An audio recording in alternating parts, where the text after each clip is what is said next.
നമസ്കാരം, എൻ്റെ പേര് കൃപ. ഞാനൊരു അഡ്വക്കേറ്റ് ആണ്.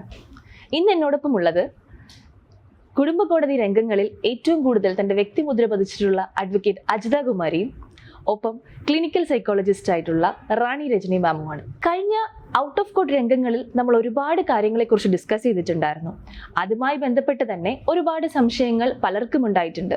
ഒപ്പം എൻ്റെ സംശയങ്ങളെ നിവാരണം ചെയ്യാൻ ഇന്ന് നമ്മുടെ ഈ എപ്പിസോഡ്സ് സഹായിക്കും. എനിക്ക് ആദ്യം ചോദിക്കാനുള്ളത് റാണി മാമിനോടാണ്. മാമിൻ്റെ മുന്നിലേക്ക് ഒരുപാട് ക്ലയൻസ് വരാറുണ്ടല്ലോ. ആ ക്ലയൻസിനിടയിൽ വിവാഹം എന്ന് പറയുന്ന ഒരു സമയത്ത് കുടുംബങ്ങളും അതോടൊപ്പം തന്നെ രണ്ട് വ്യക്തികളുടെയും കൂടിച്ചേരലായിരുന്ന വിവാഹം ഇന്ന് ഏത് തലത്തിലേക്ക് നിൽക്കുന്നു? നമ്മളിപ്പം കാണുന്ന കേസുകളിൽ ഈ മാരേജ് എന്ന് പറയുന്ന വളരെ ഒരു കോംപ്ലക്സ് ആയിട്ടുള്ള കാര്യങ്ങളിലേക്ക് നീങ്ങിക്കൊണ്ടിരിക്കുകയാണ്. കാര്യം പണ്ട് കാലങ്ങളിൽ ഇപ്പം സ്ത്രീകൾക്ക് വിദ്യാഭ്യാസം കുറവായതുകൊണ്ട് അവരെ സംബന്ധിച്ചിടത്തോളം അവർ എന്ത് വിഷമവും അനുഭവിക്കുക എന്നുള്ള ഒരു കൾച്ചറിലായിരുന്നു അന്ന് കാലഘട്ടത്തിൽ ജീവിച്ചിരുന്നത്. നമ്മൾ ഇന്ന് ഞാൻ കാണുന്ന കേസിൽ കൂടുതലും കുറേ കൂടെ കോംപ്ലിക്കേഷൻ ഫീൽ ചെയ്യുന്നുണ്ട്. ഒരു 10 വർഷം മുമ്പ് കണ്ട കേസിനെയും കാട്ടി വിഭിന്നമായിട്ടാണ് ഇന്ന് കാണുന്ന പല കേസുകളും.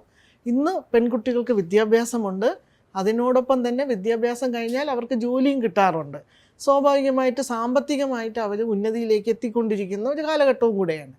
പണ്ട് കാലങ്ങളിലാണെങ്കിൽ സാമ്പത്തികത്തിൻ്റെ അവസ്ഥ ഇല്ലാത്തത് കൊണ്ടും വിദ്യാഭ്യാസ കുറവ് കൊണ്ടും ഒരു പുരുഷൻ്റെ ഒരു അടിമയായിട്ട് ജീവിക്കുക എന്നൊരു കാഴ്ചപ്പാടുണ്ടായിരുന്നു. കാര്യം എല്ലാം ഹസ്ബൻഡ് പറഞ്ഞാൽ ജീവിതത്തിലെല്ലാം മുന്നോട്ട് പോകൂ എന്നുള്ളൊരു കാഴ്ചപ്പാടുണ്ടായിരുന്നു. പക്ഷേ ഇപ്പം കുട്ടികളുടെ ഇടയിൽ, പെൺകുട്ടികളുടെ ഇടയിൽ ഇത് നല്ല രീതിയിലൊരു മാറ്റം ആണ് സംഭവിച്ചിരിക്കുന്നത്. അതെ, അപ്പോൾ അതിനർത്ഥം തന്നെ ഒരു ഡിവോഴ്സ് എന്ന് പറയുന്നതിൻ്റെ മേഖല അല്ലെങ്കിൽ അതിനുള്ള ഒരു സാധ്യത കൂടി വരുന്നു എന്നുള്ളതാണ്. അതെ. എനിക്ക് അജിത മാമിനോട് ചോദിക്കാനായിട്ടുള്ളത്, ഡിവോഴ്സുമായി വരുന്ന ആൾക്കാരെ സംബന്ധിച്ചിടത്തോളം എന്താണ് അവരുടെ മെയിൻ പ്രശ്നം?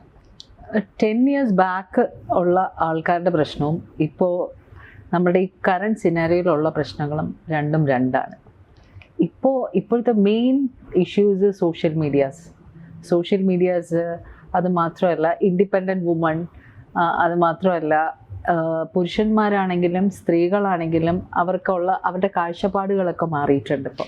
ഇപ്പം ഏറ്റവും ഇഷ്യൂസ് വരുന്നത് അവർ തമ്മിലൊരു അഡ്ജസ്റ്റ്മെൻറ്റ്സ് ഇല്ല. എന്തിന് അഡ്ജസ്റ്റ് ചെയ്യണം എന്നുള്ളൊരു ക്വസ്റ്റ്യൻ ആണ്.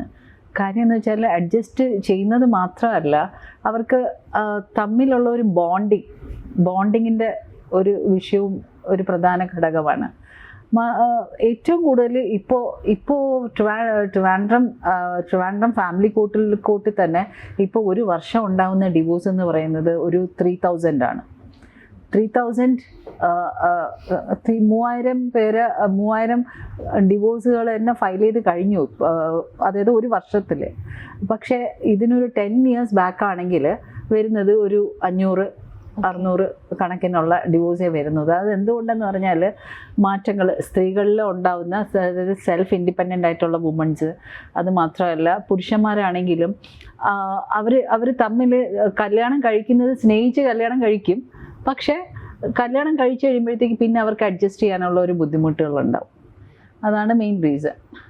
ഓക്കെ, അപ്പം ഈ ഡിവോഴ്സിലേക്ക് എത്തിച്ചേരുന്നത് ഏത് ഏജ് ഗ്രൂപ്പാണ് നോർമലി? ഏജ് ഗ്രൂപ്പ് ആക്ച്വലി ഒരു 20 to 30 years ഓഫ് ഏജ് ഗ്രൂപ്പിലാണ് ഏറ്റവും കൂടുതൽ ഡിവോഴ്സ് കണ്ടുവരുന്നത്. പക്ഷേ 40s കഴിയുമ്പോഴത്തേക്കും അത് കുറഞ്ഞു വരും. പക്ഷേ എന്നാലും ഒരു 30 to 40%, 40 to 50 ഏജ് ഗ്രൂപ്പ്സിലുള്ളവരും ഡിവോഴ്സിന് വരുന്നുണ്ട്. നോർമലി മാം, ഇപ്പം മാമിൻ്റെ അടുത്തേക്ക് വരുന്നതാണെങ്കിലും ഈ 20 to 30 yearsലുള്ള ആൾക്കാർ വരുമ്പോൾ അവരുടെ പ്രോബ്ലംസ് എന്താണ്? ആക്ച്വലി ഡിവോഴ്സ് എന്ന് പറയുന്ന ഒരു കാര്യത്തിലേക്ക് പോകുന്നതിനുള്ള അവരുടെ റീസൺ എന്താണ്? നമ്മൾ പലപ്പോഴും കാണുന്ന സമയത്ത് ഒന്ന് പെൺകുട്ടിക്ക് മാനസികമായിട്ട് ഒരു വിവാഹത്തിലേക്കുള്ള തയ്യാറെടുപ്പ് ഉണ്ടാവില്ല. ഇപ്പം 27 വയസ്സായി, വീട്ടിൽ നിന്നുള്ള നിർബന്ധം, കല്യാണം കഴിച്ചേ പറ്റൂ, അല്ലെങ്കിൽ നാട്ടുകാരെന്ത് പറയും. നമ്മുടെ സമൂഹത്തിലൊരു പ്രശ്നം എന്താണെന്ന് വെച്ചാൽ, ഒരു വീട്ടിലൊരു ആൺകുട്ടിയോ പെൺകുട്ടിയോ ഉണ്ടായാൽ ഒരു കൾച്ചർ, ഒരു രീതിയുണ്ട്. ഒരു 22 വയസ്സാവുമ്പം പെൺകുട്ടികൾ കല്യാണം കഴിക്കണം, 27 വയസ്സിനകത്ത് ആൺകുട്ടികൾ കല്യാണം കഴിക്കണം. ഇങ്ങനെയൊക്കെയുള്ള കാഴ്ചപ്പാട് നമ്മുടെ സമൂഹത്തിൽ ഒരുപാടുണ്ട്. അപ്പോൾ എന്ത് പറ്റുമെന്ന് പറഞ്ഞാൽ, ഈ സമൂഹത്തിലുള്ള ആൾക്കാർ ഈ കുട്ടികളുടെ, ആൺകുട്ടിയുടേതായാലും പെൺകുട്ടിയുടെയും വീട്ടുകാരെ ചോദിച്ചുകൊണ്ടിരിക്കും, എന്തുവാ കല്യാണം ആയിട്ടില്ലേ, ഇതുവരെ കല്യാണം നടത്തിയില്ലേ, എന്തുവാ നിങ്ങളിങ്ങനെ കല്യാണം ആലോചിക്കാതിരിക്കുന്നത്?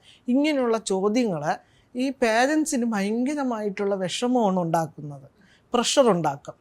പിന്നെ രണ്ടാമത്തെ റീസൺ ഞാൻ കാണുന്നത് ചിലപ്പം ചില ബിഹേവിയർ ഇഷ്യൂസുള്ള മീൻസ് പെൺകുട്ടിയോ ആൺകുട്ടികളോ ഒക്കെ ആയിരിക്കാം.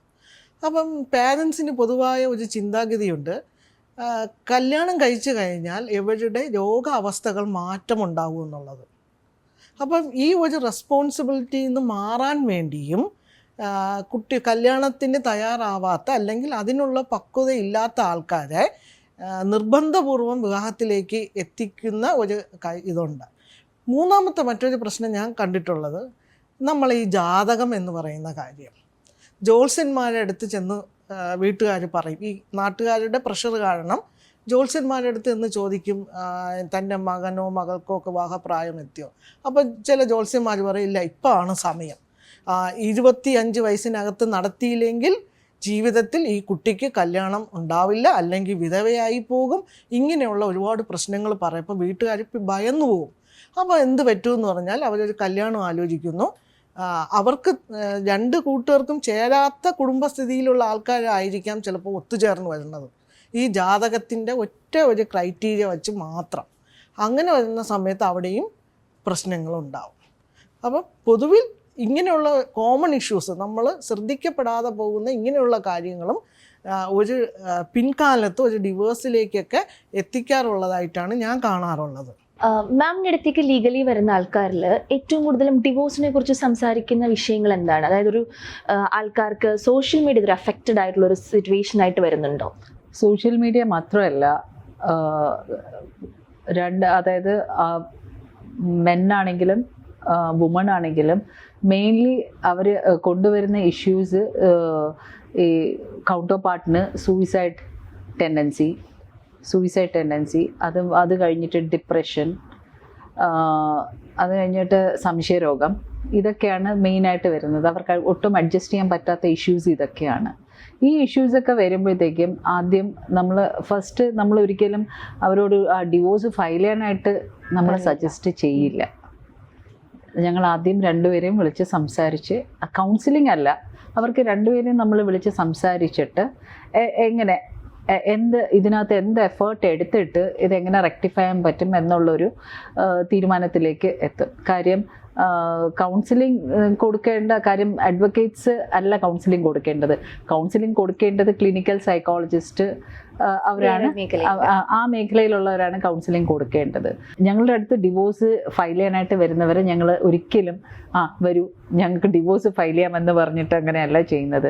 ഞങ്ങൾ അവരോട് ആദ്യം കാര്യങ്ങളൊക്കെ സംസാരിച്ചിട്ട് അവർക്കൊരു ഡയറക്ഷൻ കൊടുക്കും.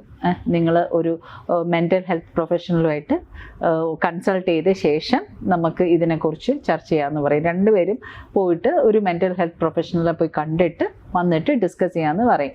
അത് കഴിഞ്ഞിട്ട് അവർ സാറ്റിസ്ഫൈഡ് അല്ലെങ്കിൽ മാത്രമേ ഞങ്ങൾ ഒരു കേസ് ഫയൽ ചെയ്യത്തുള്ളൂ.